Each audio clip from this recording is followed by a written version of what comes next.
భారత రాజ్యాంగాన్ని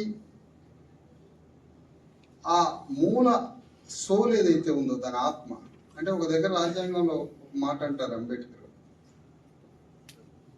భారత రాజ్యాంగం యొక్క ప్రియాంబుల్ ఒక గీటు రాయి అంటాడు. దేనికి గీటు రాయి? దాంట్లో ఉన్న ఆర్టికల్స్ అన్నీ కూడా భారత రాజ్యాంగం అనే ప్రియాంబుల్ మీటర్ పెట్టి చెక్ చేస్తే ఆ మీటర్కి అనుగుణంగానే ఉంటాయి ఆర్టికల్స్ అన్ని. అంటే ఆ ప్రియాంబుల్ అనే ఒక గీటు రాయి అని చెప్తుంటాడు.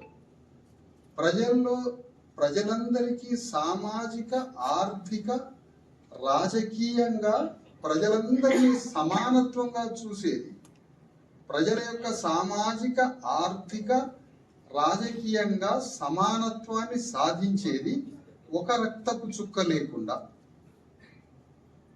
అంటే ఒక్క మాటలో చెప్పాలంటే ఇది విప్లవం. ఇలాంటి విప్లవాత్మకమైనటువంటి గ్రంథం ప్రజల్లోకి పోయేటప్పుడు ప్రజల్లో దీన్ని పరిపాలించే పాలక వర్గము ఆ విలువలనే ఆచరించేటువంటి, ఆ విలువలతోటే బ్రతికే ప్రజలు రాజ్యాంగాన్ని స్వీకరించలేకపోయారు, ఆచరించలేకపోయారు. ఒక బ్రాహ్మణ జడ్జి, ఒక బ్రాహ్మణ లేదా ఒక అగ్రవర్ణ పరిపాలకుడు తన జీవితం అంతా తన ఇంట్లో మనుషులు, తనకున్న 100 ఎకరాల భూముల్లో పనిచేసే మనుషులు, వారింట్లో నౌకర్లు, కూలీలు, ఇది ఎంత వ్యవస్థ తన కళ్ళ ముందు అదే జీవితం జీవిస్తాడు. దళితుడిని ఎక్కడ పెట్టాలి, శూద్రుడిని ఎక్కడ పెట్టాలి, ఇలాంటి సామాజిక జీవితం గడుపుతుంటాడు ఒక అగ్రవర్ణ వ్యక్తి. అనుకోకుండా ఆయన పరిపాలకుడు ఎదురు, అనుకోకుండా పరిపాలకుడు అయిన తర్వాత ఎట్లయితుడు అవుతాడు మొత్తానికి.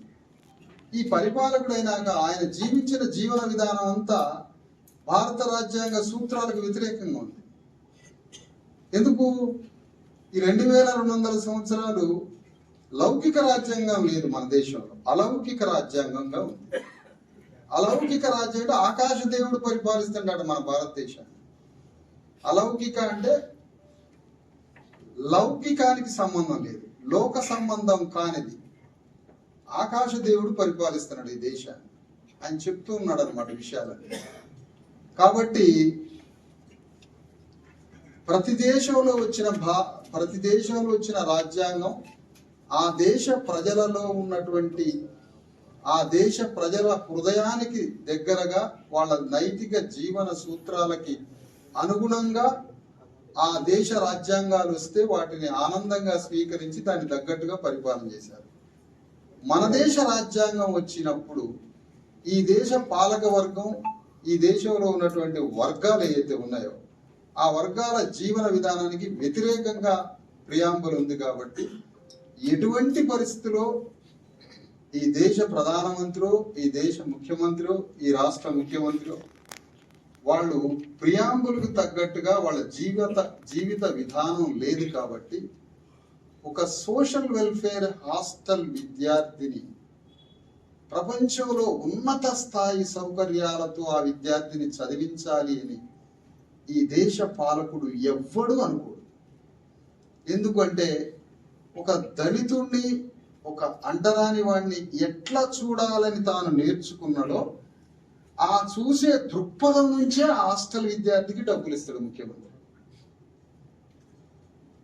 ఈ దేశంలో ఒక సెంటు భూమి లేని ఒక దళితుడు, ఒక అణగారిన వర్గం వాడు ఆయన కళ్ళ ముందు గ్రామంలో ఎట్లా బ్రతికిండో ఆ భూస్వామి కొడుకైన ప్రధానమంత్రి ముందు, ఆ భూస్వామి ఈ దేశ అగ్రవర్ణ ఆయన ఇంటి ముందు ఒక శూద్రుడు, ఒక అణగారిన వర్గం వాడు ఎట్లా బ్రతికిండో వాళ్ళని మనం ఏ విధంగా చూడాలని వాళ్ళ అమ్మమ్మలు, నాయనమ్మలు నేర్పారు, అంతే విధంగా చూస్తాడు. కాబట్టే భూమిని పంచట్లేదు.